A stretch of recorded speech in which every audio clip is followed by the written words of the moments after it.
أنا الدكتور علي القوقزي رئيس بلدية جرش الكبرى. أنا نشأت في أحد أحياء مدينة جرش اسمه ثغرة عصفور، ودراستي كانت في مدارس المدينة، سنتر المدينة. المدينة الأثرية أو الموقع الأثري داخل مدينة جرش منذ صغري كنت دائما أعتقد بأهميته، وأنه هذا الموقع هو كنز أممي ممكن يكون يعني مردوده التنموي والاقتصادي على المدينة مؤثر بشكل كبير إذا ما كان في تعامل صح، سواء من الحكومة الأردنية أو من المؤسسات المجتمع المدني في جرش، أو حتى من الجهات الداعمة والمانحة اللي عليها هي مسؤولية اليوم اتجاه هذا الموقع، لأنه مسؤولية المحافظة عليه وإعادة إحيائه وترميمه ليست مسؤولية أردنية فقط، وطنية فقط، هي مسؤولية أممية وعالمية. أولا موقعك كرئيس بلدية هو موقع مهم كثير بالشراكة مع وزارة السياحة ومديري العام للآثار. لنا الدور الكبير في موضوع أولا المحافظة على هذا الموقع وإعادة إحيائه من جديد وترميمه، وبحيث نعيد العناصر الحقيقية القديمة اللي موجودة في المدينة الأثرية واللي هي تظهر أهميته. هذا من جانب. من جانب آخر أنا عملت كرئيس بلدية في عدة مواسم وفي عدة فعاليات، عملت بشكل كبير للترويج لهذه المدينة عالميا وتعريف العالم بمدينة جرش وعناصر هذه المدينة، قدمها المراحل التاريخية اللي مرت فيها مدينة جرش، سواء كانت من عهد البيزنطي، العهد الروماني، اليوناني، وأيضا العصور والعصر الإسلامي اللي مرت فيه المدينة، الطراز المعماري اللي مرت فيه مدينة جرش بهاي المراحل المختلفة، وأنه يجب أن يكون هناك نفرد دراسة ومساقات في الجامعات الأوروبية والجامعات العالمية والجامعات الوطنية للتعريف بالطراز المعماري اللي مرت في مدينة جرش، من أجل أن يكون هناك بعثات تعليمية من مختلف الجامعات العالمية لهذه المدينة وتكون نموذج في التدريس. أيضا سعينا كبلدية منذ البداية للربط ما بين المدينة الموقع الأثري مع الموقع الحضري وعمل إدماج ما بينهم. هذا الإدماج من شأنه أنه يعني يزيد من الروابط والعلاقات ما بين المواطنين وبين الموقع.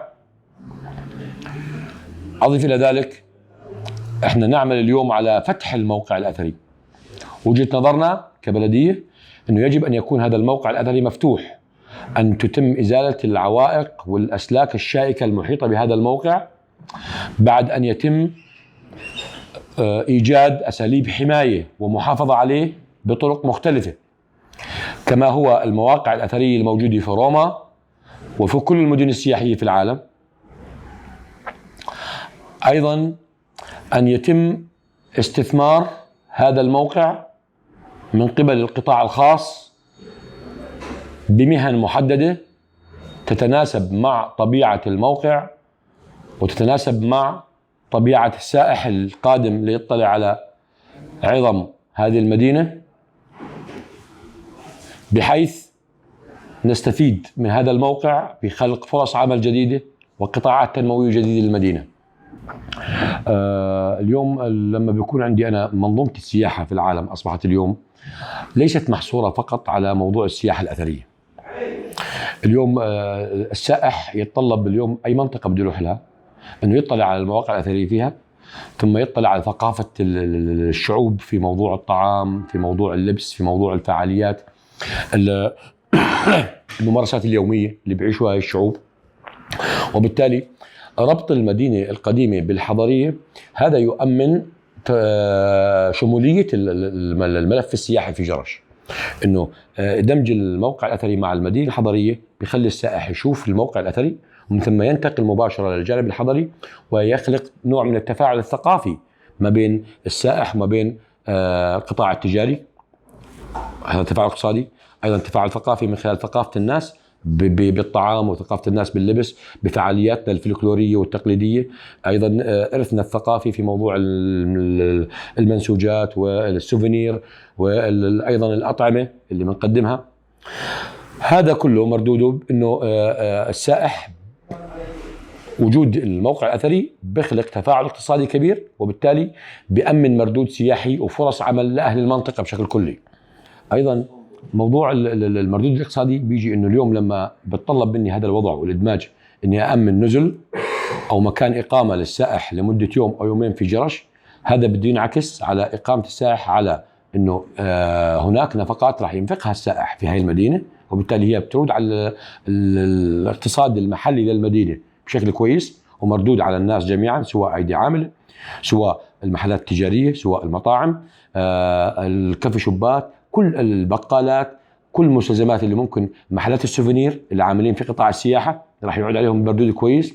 هذا كله بالنهايه راح يرجع بمردود اقتصادي كويس. فالموقع السياحي له اهميه كبيره ودور كبير في تنشيط باقي القطاعات اذا ما استغليناه بشكل جيد.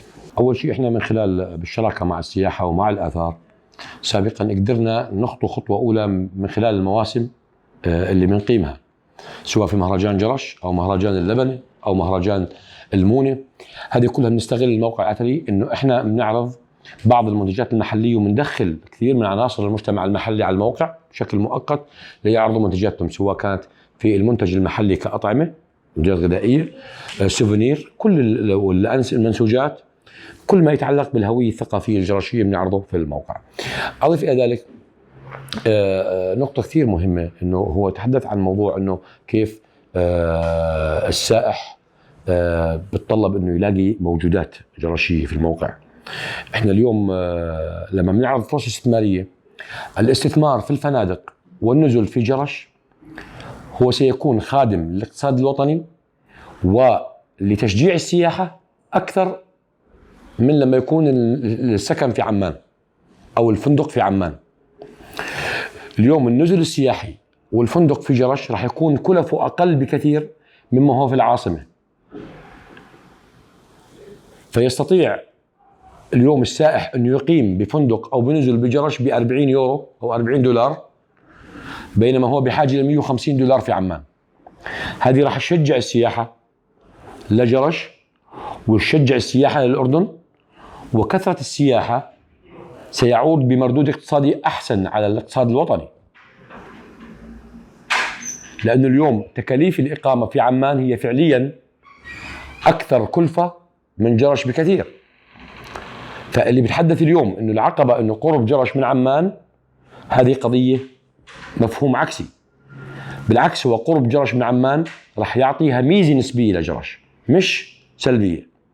السبب إنه تكاليف الفندق والإقامة في عمان هي أغلى بكثير من الإقامة في جرش، تكاليف الأطعمة في عمان أغلى منها في جرش، إمكانية ربط جرش مع مواقع سياحية أخرى في الشمال، الانطلاق والعود يكون من جرش وإلى جرش راح يكون أسهل بكثير من انطلاقهم من عمان. نفقات السائح في جرش سواء بالتسوق أو بالطعام أو بشراء المقتنيات أو الهدايا هو أقل كلفة من عمان. إذا ما تم الترويج لهذا الموضوع للمكاتب السياحية والشركات السياحية، راح يكون في شغل على السياحة بشكل أكبر، وبالتالي هو بالنهاية بنفس المردود على الاقتصاد الوطني، ويمكن يكون أكثر على الاقتصاد الوطني من ما يكون في السكن والإقامة في عمان. بس ترجمة كويسة يبوجهك أنا. يلا.